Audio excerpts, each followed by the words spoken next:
என்னங்க டீ எல்லாம் வாங்கி கொடுக்க மாட்டாங்களா? ஆ? வாங்கி கொடுக்க மாட்டாங்களா? இல்லை வெளியிலேருந்து வராங்களே, நம்ம ஆளுங்க தான் ஏதாவது வாங்கிட்டு வருவாங்களா? டீக்கு ஏதாவது கூல் ட்ரிங்க்ஸு இதெல்லாம் வாங்கி கொடுப்பாங்கள்ல. அது ஏங்க இவங்ககிட்ட மட்டும் அந்த இதே வர மாட்டேங்குது, அந்த எண்ணமே.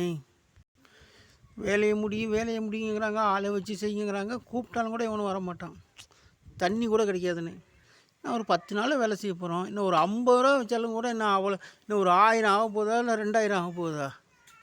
அந்த காலத்தில் கஷ்டங்களை பற்றி உணர்ந்துருக்க மாட்டாங்க போல. இனிமேல் புதுசாக தான் எழுதணும், பகவத்கீதை, குரானு, பைபிள்னு.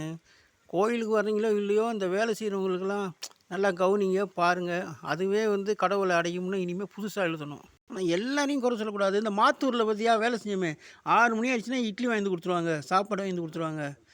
உண்மையிலே பாராட்டணும் தெரியுமா அவங்களெல்லாம். இந்த டீ பலகாரத்துலேருந்து எல்லாமே வேலை செய்கிறவங்கள ரொம்ப மதித்தவங்க அவங்கெல்லாம். ஆனால் எல்லாரையும் குறை சொல்லக்கூடாது. ஆனால் சில பேர் என்ன நினச்சிக்கிட்டாங்கன்னா, ஏதோ வேலை செய்கிறவங்களுக்கு எதுவுமே வாங்கி கொடுக்கக்கூடாதுன்னு ஒரு சட்டங்கிட்டம் இருக்கணுமோ தெரியல. ஆனால் ஒன்று மட்டும் குறை வைக்க மாட்டாங்க. என்ன வேணுமோ வீட்டுக்கு சிமெண்ட் வேணும், பேஸ்ட் வேணுமா, அது வேணுமா, இது வேணுமா, எல்லாம் சொல்லுங்கள், நான் வாங்கி கொடுத்துட்றோம், அவ்வளோ வாங்கி தரோம்பாங்க. அது என்ன விலையாக இருந்தாலும் சரி. ஆனால் ஒரு 50 ரூபா செலவு பண்ணது டீ வாங்கி கொடுக்குறதுக்கு யோசிப்பாங்க. ஆனால் நான்லாம் வீடு கட்டும் போதெல்லாம் கடன் வாங்கி கட்டினாலும் கூட ஆளுங்களுக்கு எந்த குறையும் வைக்கலப்பா. எல்லாமே நல்லா பண்ணோம். ஆனால் நெருப்பு மாதிரி அடிக்குது பாரு வெயில், சரியான வெயில். ஒரு எத்தனையோ வருஷம் தலைமுறையில் குடியிருக்கிற வீடு. ஆனால் அந்த ஒரு 4 பேருக்கு செய்கிறது ஒரு பெரிய கோயிலில் ஒரு அன்னதானம் ஆக்கி போட்ட மாதிரி.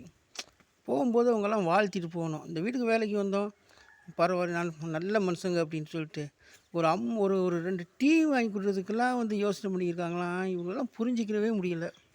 எப்போ தாங்கிற அக்னி நட்சத்திரம் முடியும்? பேர் தான் கடற்கரை ஓரம்னு, ஆனால் பாரு அனல் அடிக்குது.